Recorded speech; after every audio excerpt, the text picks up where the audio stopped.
welcome back to Talking ELT, the easiest place to learn about the big issues in language teaching.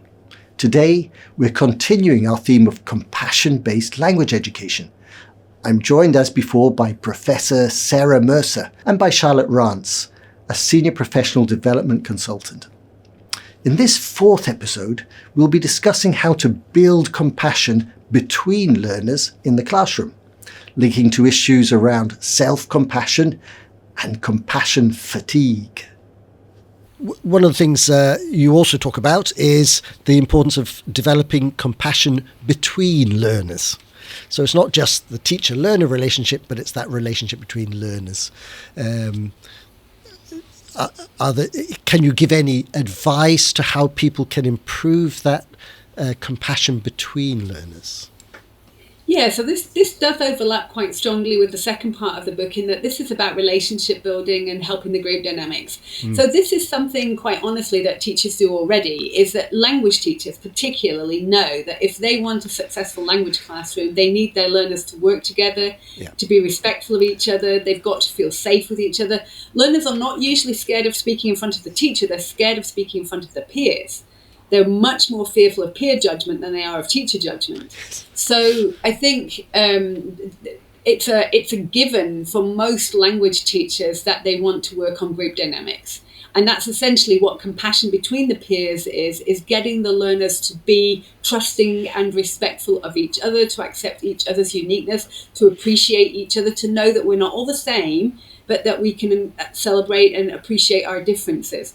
And that's just the foundations of group dynamics. That's back to the basics of things like icebreaker activities at the beginning of a course. But this isn't new. This is essentially building on what we already know, but maybe expanding it a little bit more consciously to say, what other aspects do we need to accommodate? Can we find ways of bringing that in? The fact that icebreaker activities are what we do at the beginning of a course, but we need them all the way through.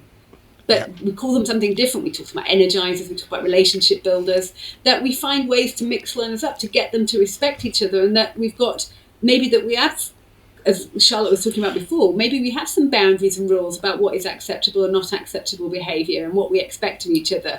It's an oldie but a goodie is the learning contracts. Learning contracts was a big thing in the kind of 80s and the 90s, and I think there's still a lot of value to be had in having, it's not the contract that makes a difference, it's the building the contract together. That's what really matters, is that you talk together about what do we expect of each other, what behaviours are okay, what are not okay, and it includes me as a teacher. What is expected of me, what do I expect of you, what do you expect of each other, what is okay, what is not okay. And very often the learners will be the ones who will call you on it more than you will ever call on it. They will remember it. Yeah. Charlotte, I imagine as you talk to teachers around the world, this question of how you get your students to work together and the relationships that they need to build, that must be a recurring challenge. Absolutely, and I think it's really important to remember that wherever you go in the world, classrooms look very different. They have different sort of volume of students. I've been incredibly lucky in my teaching career that I think the biggest class I've ever had was 25. But in many cultures, that will be a small group. And when you're working sort of with large numbers of students, having opportunities for group work or pair work, I can stand there as a teacher trainer and talk for hours about the benefits of it, but the reality of how you put that into practice in such a sort of large classroom can be incredibly challenging. And I think, again, it comes back to that working together and working with your peers, your learning network around you. Where are the ways that we can build that? And that might be, yes, having group focus in the classroom, but that might not be manageable every single day. It might not be, something that you can implement in every lesson. So implementing things where you can, taking a time to say, okay, I've got 80 students in my class. I can't have one-to-one time with all of them. I cannot give them one-to-one time with everybody. what can I do in the short term?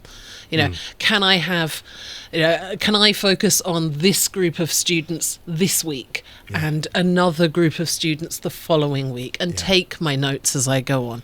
Where are my opportunities to build those relationships in the classroom? You can do things like finding out and getting students to share what they are knowledgeable about, what they know about, having building that network within the classroom. So one thing that I like to do as a teacher is have lists of ask me about. So if one member of the class is really good at conjugating their verbs, ask me about the grammar. If somebody is very good at having great recommendations for how to manage your time, ask me about timekeeping, and giving students guidance, facilitating them on how they can work more effectively together, I think is key in that environment as well.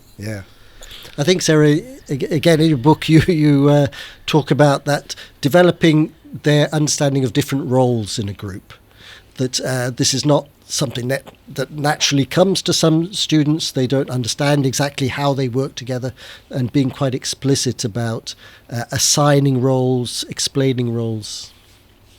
Yeah, I think we can be very explicit about, and learning contracts can be on a whole class level, but they can also be for group activities.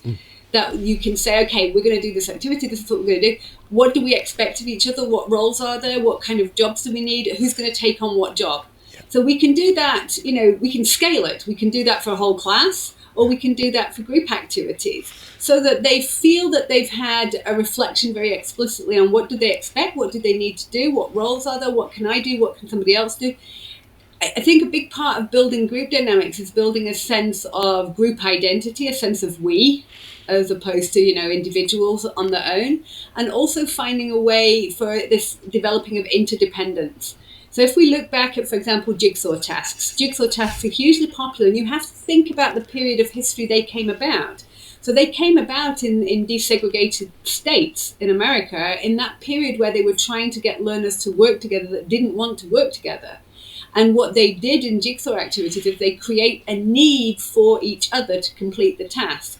And good jigsaw activities, and I mean good because not all of them are good jigsaw activities aren't just something you go through, I'll do my bit, and we'll just fill out the table together and we're done. It creates a real need for each other to work together. And if learners can have that within small groups, within bigger groups, it helps them to see that they need each other and that they've each got strengths and individual characters that they can bring in to whatever the task is that they're doing together. Yeah, I think that's what you talked earlier about transversal skills and collaboration being one of those, that it's easy to underestimate how much that has to be learned rather than being something that people come with. And I think as teachers, we're made more aware of that nowadays than we perhaps were in the past. That we have to think about what are the components of working together and how do we develop those in our students. And I think also accepting that investing time in setting up those skills is time well spent for the language classroom. I think there is a risk to want to just get on with the activity and get on with doing it, and that sometimes investing that little bit of extra time in setting things up properly and developing those skills will reap benefits in the long term. Not just in that one activity, but in how they work together in the future moving forward. It's like Charlotte said, these things are done gradually over time. And that's probably going to be your response to my next question, which is, I'm thinking of those teachers who find themselves in a class where they feel it's not coming together.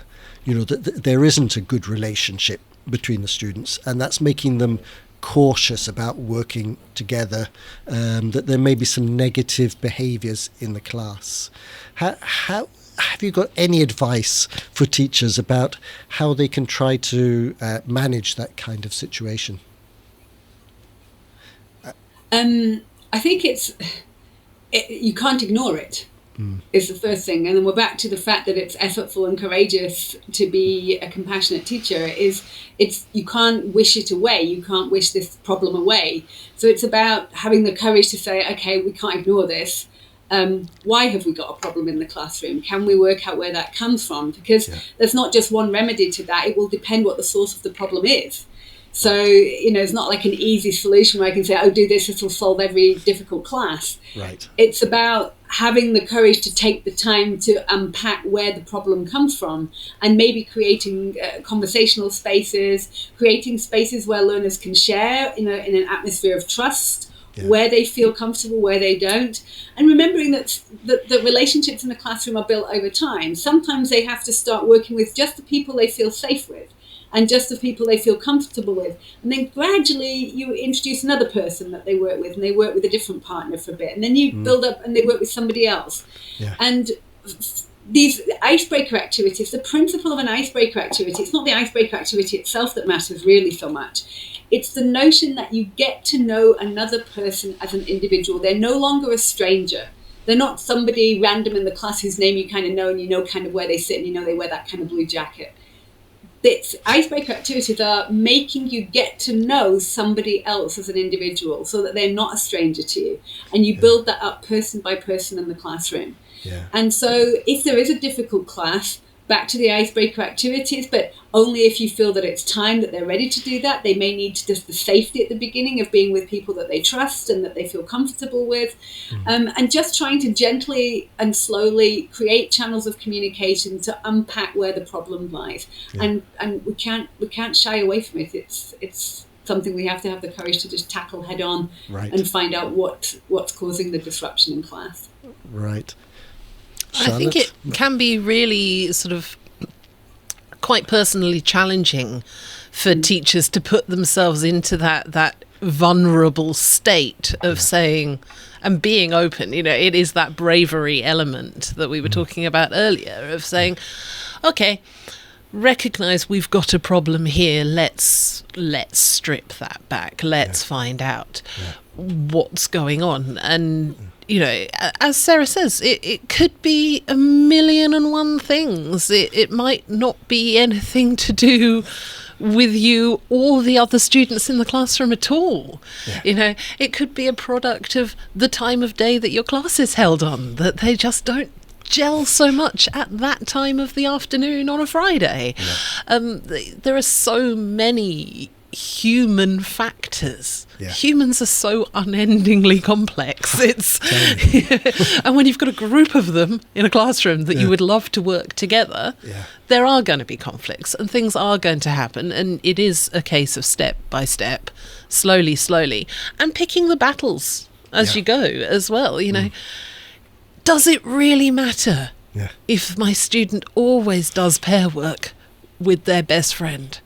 If they're getting the task done and that's making the class run smoother, then maybe we don't need to win that battle today. Tomorrow's another day. We've got time. Okay. Sarah, I want to pick up another phrase which I liked in your book, which is the pro-social classroom, which sounds like a good thing, but may not be obvious at first what you mean by that. How would you explain it to somebody? Okay, so the pro-social term came up as a response to antisocial behaviour. So there was an issue with antisocial behaviour in the 1980s and 1990s. And the term pro-social came with a kind of antidote to that it wasn't antisocial behaviour, it was pro-social behaviour.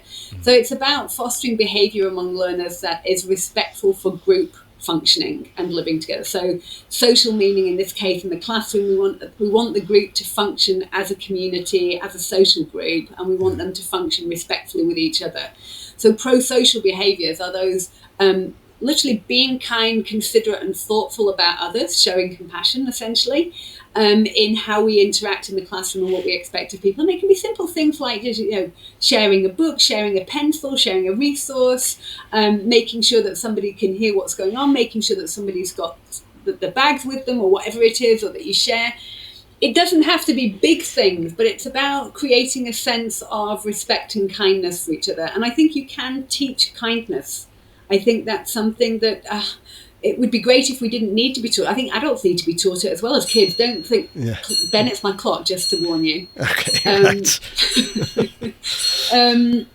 I think it's about teaching people that being respectful for others and being kind is going to make the group function better and also create stronger relationships in the classroom. Yeah. And I don't see why we can't be very explicit about that. Yes. As a way of the smooth functioning, as Charlotte calls it, of the classroom.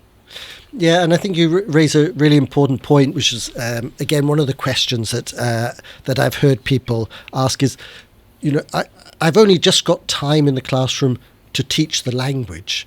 I don't have time also to teach compassion. I think the point you're making there is that actually this makes the teaching of the language more effective. Right, it does. But I mean, there's so many little ways that we can do this. One of the ways that my students taught me, so this is their idea, not mine, is, and I'm sure it's an idea that's been used in other places, is at the end of the course they had us stick a piece of paper on our backs and they had us walk round and we had to write one thing we liked about the person and what they had done during the course, and then they wrote it on our backs and you couldn't see, and we had a lot of laughter and silliness, and it couldn't be something physical, so you weren't allowed to say I like your jacket or I like your glasses. It had to be something from the course, something memorable, something about that person. And at the end, we were able to read these and we were able to share them with each other and they will talk about them. And they got lovely adjectives and nice language that they'd used. And it was a lovely activity for the group. And so there are activities that you can do that are helping them to be respectful and kind to each other and think about the positive qualities that people bring to the classroom.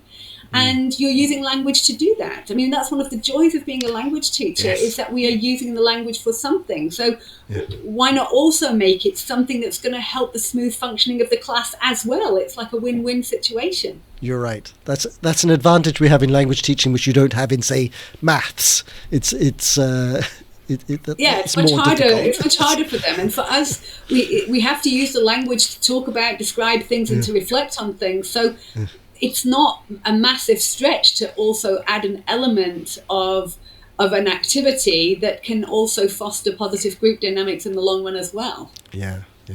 And I think it's important to recognise that being pro-social doesn't necessarily mean that everybody's best friends. You don't have to like and love and get on, incredibly well with every single person that's in your classroom. Yeah. To be respectful, to give them space to learn effectively, to give them what they need to succeed. Right. We can have a quite respectful, non-passionate, you don't need to be best friends to be good to someone. Right. Yeah. I think every teacher can think in the staff room of people that they are happier to bond with and those they not want to bond with quite so closely, but we can still all be respectful in the same space. Yeah, absolutely. And when it comes to that relationship between a teacher and their student, we'll always have students that personally their personalities click better with ours than other students. Yes, but we yes. treat all of them with respect and we treat all of them equally, and we behave in a pro-social way in that regard. And you don't need to have a close friendship to work effectively in a pair. Yes. You need to have certain skills like active listening, self-regulation, and these can all be taught in the classroom. So, I think also that kind of advantage of being in a language learning classroom reminds me of the experience of going to a school in London, which was very much an oracy-based school. So oracy, which I'm sure you're familiar with, is in kind of partnership with the word literacy. Literacy being the ability to read and write. Oracy being able to communicate through speech effectively. So what you get in these schools is that a lot of the teaching is oral. So that there's less being written down and more being spoken. And there's a lot in the lessons where students are working in groups and they're explaining concepts to each other. And this is maths or science or other subjects. And what you notice in those classrooms is there's a very strong bond between the students because they are speaking to each other all the time in a way that I feel when it's a more written environment, the teacher writes on the board, the students write individually at desks. It's much less of a human connection between them. And it's one of the beauties of those schools and that approach is that social interaction that is encouraged and which feels very familiar to a language teacher, but is less familiar in, say, a maths class. It's interesting. I think, myself, yourself, Ben, Sarah, we all live in Europe. Yep. And I think certainly in Europe over the last sort of 10, 15 years, we've discovered a lot more language that we can use to talk about our emotional state. It's become much easier in Europe to talk about your feelings, to broach subjects that perhaps certainly in Britain 20 years ago you wouldn't talk about at all. But simultaneously we come back to that technology piece, and that technology is sort of taking away that oral ability to talk. We're getting much more used to communicating via message, with our mobile phones, tapping away, sending a message like that, rather than picking up the phone and having a conversation. So there's that sort of dichotomy between, like, we have a lot more language that we can utilize to talk about these things, but we have less of an instinct to actually have those conversations in a face-to-face environment. It's quite an odd situation we find ourselves in now in many ways, I think. Yeah, it is that, well, coming back to that dichotomy or that tension between when we talk about individualization, which can be both a positive and a negative thing, which technology is kind of bringing to us. Okay, I think we've done justice to the topic of teaching with compassion, and is there anything else you feel? I'd like to add maybe one thing that it goes back to, I think, what Charlotte said earlier and what we've been talking about is that teaching with compassion is effortful. And we do it, I think a lot of teachers do this instinctively, and maybe what the book is about reflecting very explicitly where and when and how we can do that to foster these competences in the present and for the future. But a concern is always going to be compassion fatigue. So compassion fatigue is when it requires so much effort, we're so invested, and teachers particularly are such an other-oriented profession that you're so busy being compassionate to others and fostering compassion between your learners that you maybe neglect a little bit your own needs. And this goes back to what Charlotte was talking earlier about setting boundaries, and sometimes boundaries to protect ourselves as teachers. So I make this point in the book in that first part, and we're going to talk probably about self-compassion in a moment when we talk about it in respect to learners. But now just feels a good time to talk about the fact that if you are going to be a compassion-based educator and you're going to try and take on board some of these principles for your practice, and of course how people enact that's going to be very different and very individual, that compassion fatigue is a risk in our profession, that we just become exhausted by being continually compassionate and there for others. And so that we start with thinking about self-compassion, that we start with thinking about it's not selfish to look at our own needs, our own boundaries, our own well-being as a teacher, because that's what's going to help us to be compassionate and have space to be compassionate with our learners. So I just wanted to make sure that we had sort of also just added that perspective here, that self-compassion, which refers to this being kind to yourself, being forgiving to yourself, recognizing that you're allowed to have needs and that you're part of shared humanity, that's part of just being a human, and you're a human and you'll make mistakes and sometimes we'll get things wrong, but that we have needs and it's okay to have needs. It's okay to say that we can get tired by things, that we get frustrated by things. That's what self-compassion is. And teachers allowing themselves that space to set boundaries and be compassionate with themselves is foundational to them being able to be compassionate for their learners too.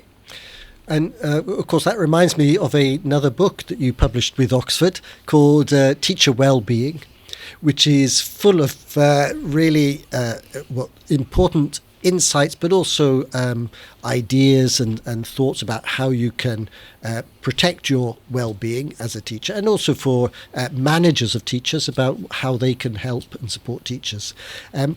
I feel it would be useful to think about some ideas about how people can manage that compassion fatigue. Any suggestions for people who may be feeling this is their concern, that this could be a bit overwhelming for them? Yeah, I think it's about recognizing that you're allowed to have needs. Let's start at the very beginning. Let's just, start with the notion that as a teacher, you're allowed to have needs, you're allowed to have emotions, and you're allowed to feel tired and frustrated by things. So this isn't about repressing emotions. It's about recognizing those emotions and recognizing what you need to be able to respond to this. Now, one of the tensions that we have always experienced in discussions about teacher wellbeing is the tension between what you can do yourself as an agent and to what extent that is constrained by systemic, social, institutional constraints. And it may be that you need to reach out to your leadership, or that you reach out to fellow teachers, that you need a support network. So, for me, there's always been that tension in giving people advice for what they can do for themselves, but recognizing that it's never just about you on your own. You're working within a system, and it's about looking for support there, looking for understanding, maybe having also some of those difficult conversations with colleagues and leadership about what is required and what is being asked and what is realistic and not realistic to ask of a teacher. When it comes to what needs to happen, there's so many things that we could talk about. But I think one of the key things is about setting boundaries. Charlotte talked about this earlier, is that setting boundaries in terms of time and space. There is a time when you can be not available. It's okay to have time where you withdraw and you what we call detach. And that's about having hobbies, something that can occupy your mind and keep you away from work, and that you can set those temporal boundaries in terms of time when you are not available, you are not at work, where you're not thinking about work, where you're doing other things. Marking off time in your calendar to do things that matter to you, whether it's with your family, whether it's hobbies, whether it's leisure of some kind, and having a physical space where you've got places in your home that don't have your work spread everywhere. Because I know that for many of us, it encroaches into various parts of the house. And it's good to have a space where you create a physical boundary and say, work has no space in here. You put it in a bag, you put the bag away, and that you have time and space away from work. I think that's really useful advice. It's certainly one of the things that hit home to me when I was sitting there reading compassion-based language education on my sofa, and out of the corner of my eye I can see my desk with the mountains of work on it, and then I realised that I haven't turned off the sound on my work phone, and it's pinging on a Saturday. And it is that just knowing that my office is also my living room is something that I got to the end of compassion-based language education. I was like, right, that's one of the things I have to change. Right. Need a bigger house now. No, I think it's a really important point, because otherwise, if people think it's up to them and it's all within their agency, then that you can have a feeling of guilt that you're not able to manage it, which is not the intention. And I think, it's something that Sarah mentioned, certainly in compassion-based language education, but also in teacher well-being as well, is that it's also really important for us as teachers to recognise what we can't change in terms, and what we don't have the right knowledge or education to change. And I mean, you mentioned it earlier with the film Precious. There can be a lot going on in our students' lives that we potentially are not the right person to fix. And I think that we tend to feel that responsibility, that pressure to take everything onto our shoulders. And perhaps we're not always the best people to fix that problem. Recognising what we can do and what we can't. Thanks for listening to this episode of Talking ELT, the easiest place to learn about the big issues in language teaching. Tune in again next week when we will look more closely at another aspect of compassion-based language education. Don't forget to like and subscribe if you want to learn more about this issue and others like it. To find out more about Sarah's book on compassion-based language education, see the link in the episode description.